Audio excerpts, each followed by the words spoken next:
Hello! Welcome to Tarot with Chiva. Ngayon naman po babasahan natin si Libra, ang ating mga Libra. So in this video, we will take a look at your astrology and we will end up with your tarot reading. So as usual po, this is general reading lang po and only takes what resonate and leave what doesn't. So kung gusto niyo po ng personal reading at laman nyo rin po kung ano yung prediction ninyo for 2026, punta lang po kayo sa aking bio at i-message nyo po ako sa aking link or website. And please, mag-ingat po tayo sa mga scammers, no? Hindi po ako magme-message sa inyo or mag-a-approach sa inyo para ako yung magyaya or magsabi sa inyo na babasahan kayo ng personal reading. Okay? And uunahin nating basahin ang iyong mga planeta or ang mga planeta na malakas ang influence sa iyong sign. So, Libra, sa 2026, meron kang Uranus, Jupiter, Mars, Mercury, and yes, malakas ang influence sa'yo ni Jupiter and also si Saturn din. But to be exact tayo, March 4 to April, andyan si Uranus. May 25th to June 21st, nandyan si Jupiter. And August 15th, nandyan si Uranus pa rin sa'yo. So, August 15th, from August, medyo may mga challenges kang pagdadaanan. Pero, I think hindi naman ganun ka hirap, no? Then September 11th, nandyan si Mars, no? And October 9, si Mercury hanggang the end of the year. And then, before mag-March, dahil meron tayong conjunction, no? Kay Aries, 0 degree ni Saturn at ni Neptune, medyo dito sa panahon na to, medyo ups and down ka, but tignan natin kung ano yung iyong maaring maramdaman at energy na iyong maramdaman sa 2026. Alright, so based on your astrology, wow, you have high-profile recognition in 2026. Only once in 12 years sa iyong sign. Magkakaroon ka ng mga promotion, public recognition, leadership. Sa 7th house mo kay Aries, magiging lucky ka. Oo, pero dapat consistent ka rin sa mga ginagawa mo para talaga pumasok yung lucky, no? So, dapat consistent ka sa iyong mga goals, no? Or sa mga ginagawa. So, sinasabi dito, ang pinaka maganda na iyong gawin para pumasok talaga yung maraming income is networking daw. So, yeah.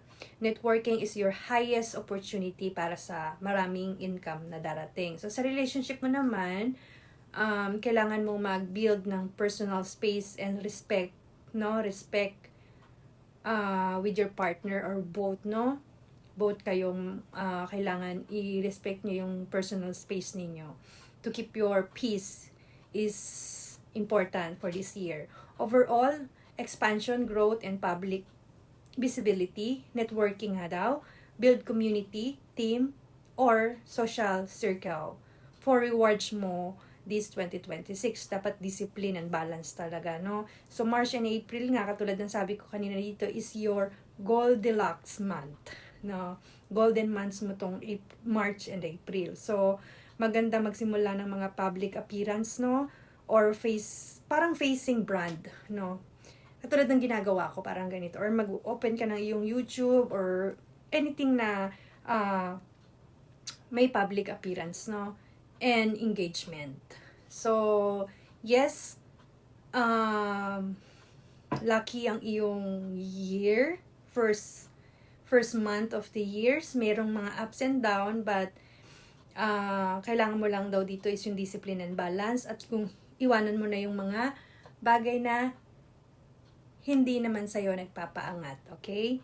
So, that's your astrology reading and let's move to your tarot reading. Alright, first bibigyan mo na kita ng iyong manifestation message. Okay? Libra, once again, this is Sun, Moon, Rising, and Venus replacement. Only takes what resonate. And if it's not, please leave it behind. So this is your manifesting Message for Libra.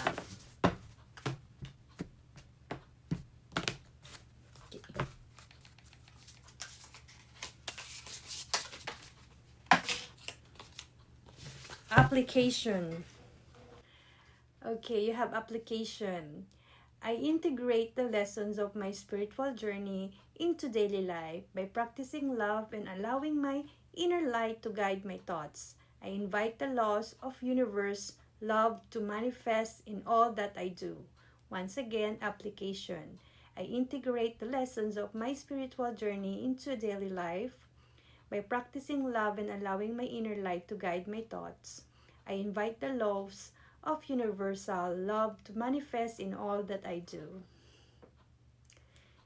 So, ito yung manifesting card mo or message. Screenshot mo na lang para idagdag mo sa iyong manifesting for this year. Alright, let's move to yung tarot reading.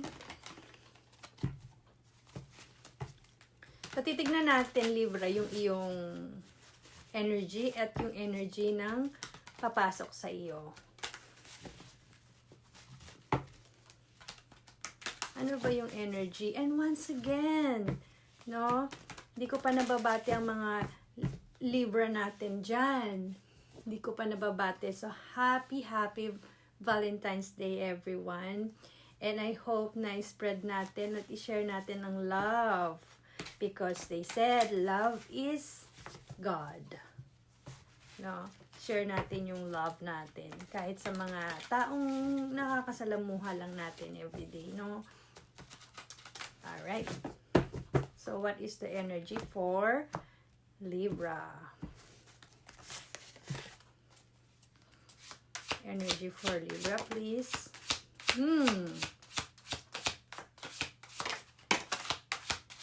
Tumatalo ng mga card mo, Libra, ha? Oh, yeah. Okay, so you have the Six of Swords, you have the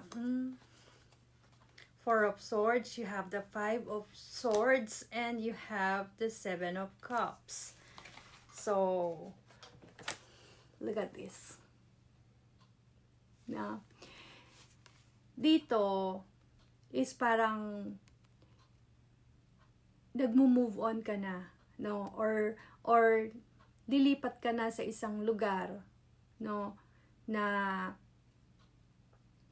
dito magsisimula ka, no? Parang umalis ka sa lugar na alam mong hindi na nakatulong sa'yo, no? Tignan mo siya. Ito siya, tapos ayan yung kanyang asawa or ayan yung anak or pwedeng nang sabihin natin yan yung friends mo or family member mo, no? So, he's living, no? Living yung mga hindi na nakatulong sa kanya. So, pupunta na siya sa kanyang destinasyon, sa tamang destinasyon na gusto niya, no?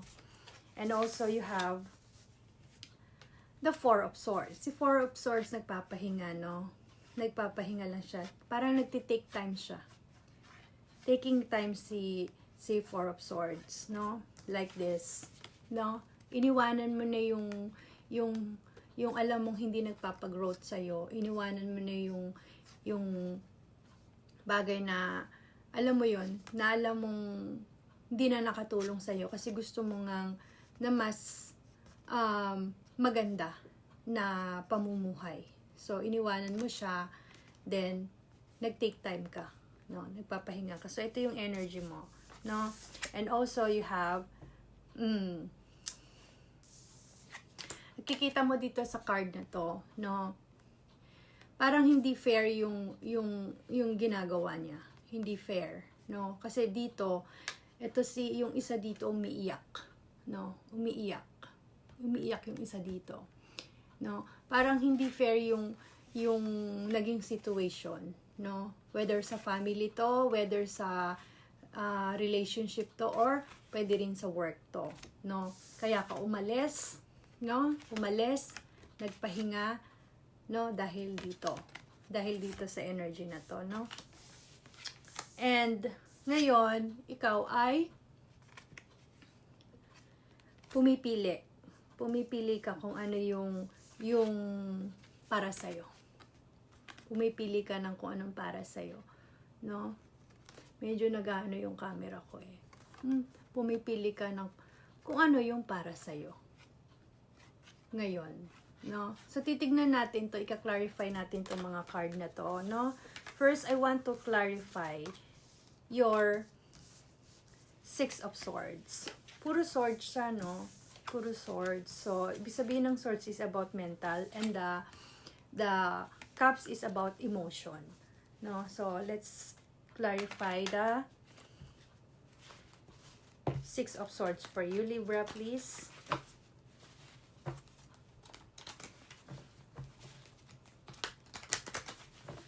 Okay. Let's clarify the Six of Swords for Libra, please.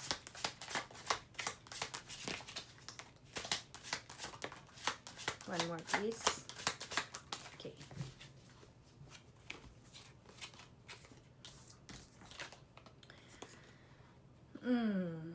Failure, chaos, bad luck. Oh, kaya ka umalis, no? Kaya ka umalis sa situation na to. So, you keep returning to the situation or sa parehas na sitwasyon palagi, no? You keep returning doon sa ano na yun, no? Kasi meron kang the Wheel of Fortune dito. And also you have, ayun, umalis ka para mahanap mo yung inspirasyon mo, no? Para mahanap mo yung inspirasyon mo, no? So this is your energy in 2026. Maaring nagawa mo na to or maaring gagawin mo ngayong 2026 kasi energy natin to, di ba? So, yan.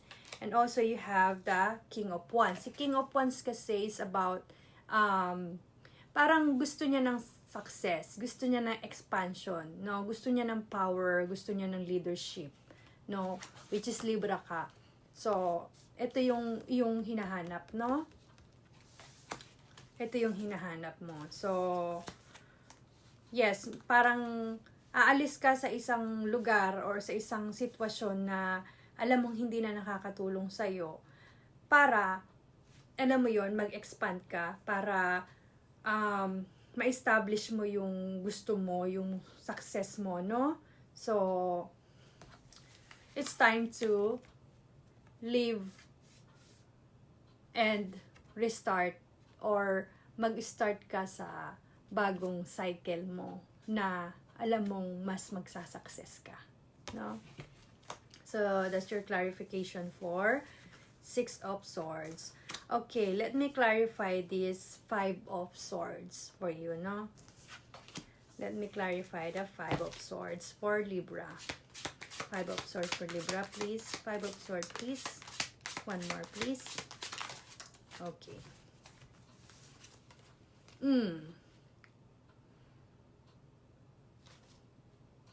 Sa work. Sa work siya.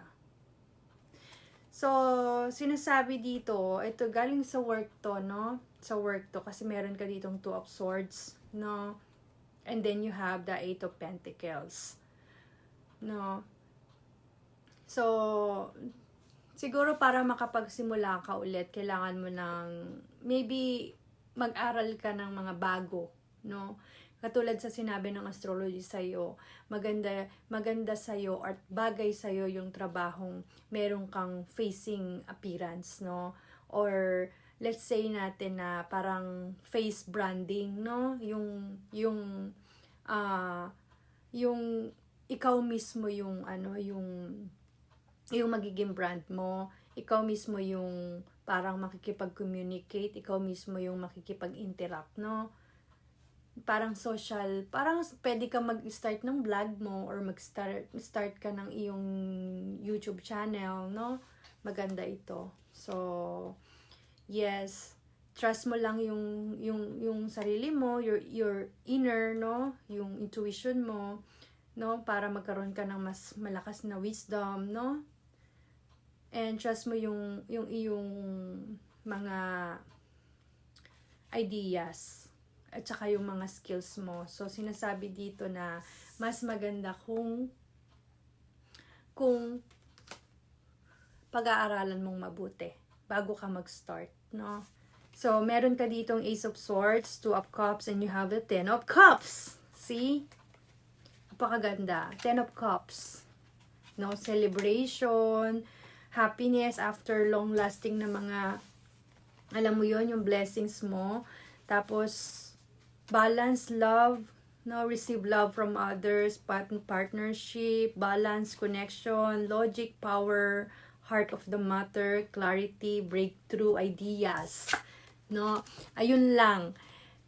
Itong mga to, yung mga ideas mo na to, yung mga pumapasok sa isip mo na to, no? Pag sinimulan mo to at nag-success ka dito, grabe. Meron kang Ten of Cups, meron kang Two of Cups, and meron kang Ace of Swords. 'Di ba? Napaka-positive ng card mo na to, no? Napaka-positive. Ngayon pa lang, no?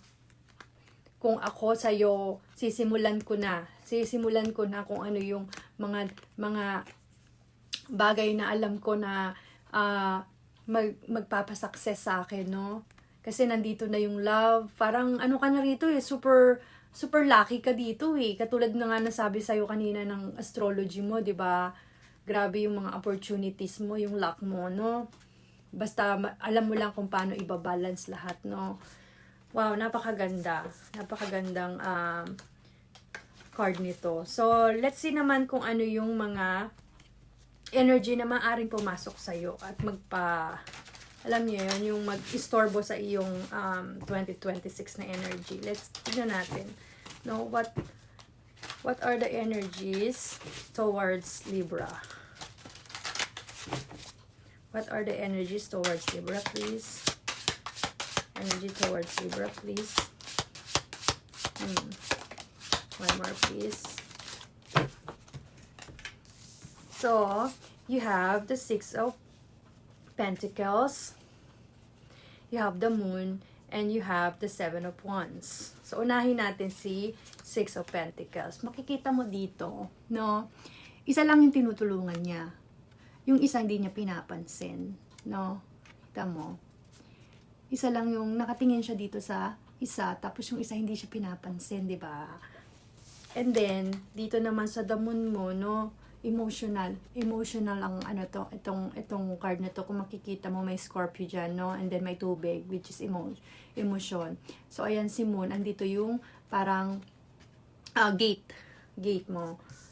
So, may mga taong hahadlang sa'yo, no? May mga taong hahadlang sa'yo during your process sa iyong pag-angat, no? Pero, makikita mo dito, nandito ka sa taas, pero yung mga once hindi ka abot, no? Pero ikaw to. So, ibig sabihin, wag kang papayag na itong mga to is gambalain ka, no? Gambalain ka, no? Emotionally, no? Wag kang magpapadala sa kanila, no? No? Piliin mo lang kung sino yung mga taong alam mong nakakatulong sa'yo at alam mong hindi nakakatulong sa'yo. Piliin mo lang. No? So, I think, ang ika-clarify ko lang dito sa energy towards you is yung the Moon. Let me clarify the Moon. Okay. Let's clarify the Moon, please, for Libra.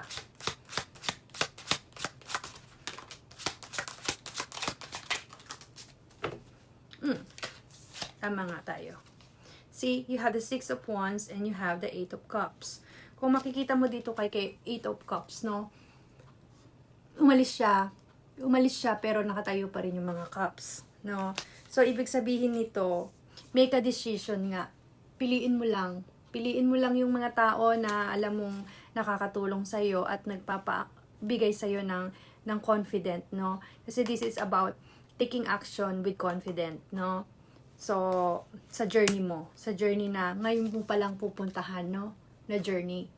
Ayan, umalis siya at gusto niyang humanap pa ng mas magandang opportunity. Na kahit meron naman siyang opportunity na kaharap, pero hahanap pa siya ng mga iba pang mas opportunity na magpapaangat sa kanya. No, and you also have dito ng 6 of Wands, which is earn one of your success. No, or earn every success sa mga progress mo, sa confidence mo, sa public recognition mo. No, sa public recognition mo. So, wow! Napapa-wow na lang ako, Libra. No? Last time nabasa ko sa'yo, may ganito ka rin yata eh. No? May ganito ka rin yata last time basa ko sa iyo eh. But this is for the whole 2026 naman. So, only takes what resonate. Tignan nyo na lang kung ito ba is magre-resonate sa inyo during itong journey ninyo ng 2026, no? So, let me give you a last message for this video, no? Libra, bibigyan kita ng last message mo for Libra, please. What is your positive message for Libra? Positive message for Libra, please. Dalawa yung lumabas. So, sabi dito, stop ruminating over what you did or didn't do. Let it go. No? And also you must forgive. If you want to be free, do it for yourself. No? So this is your positive message for this reading, and I hope to see you in my next video. Thank you so much, and thank you din sa mga nagla-likes, nagpa-follow sa akin, no? And I hope to see you in the comment box. Comment lang kayo dyan, guys. Re-replyan ko kayo. And if meron kayong mga katanungan na gusto ninyong malaman, pag nakita ko po yung inyong comment, magre-reply naman po ako. Okay? Thank you so much, Libra, and I hope you more love, more success, no? More abundance, and happy Valentine's.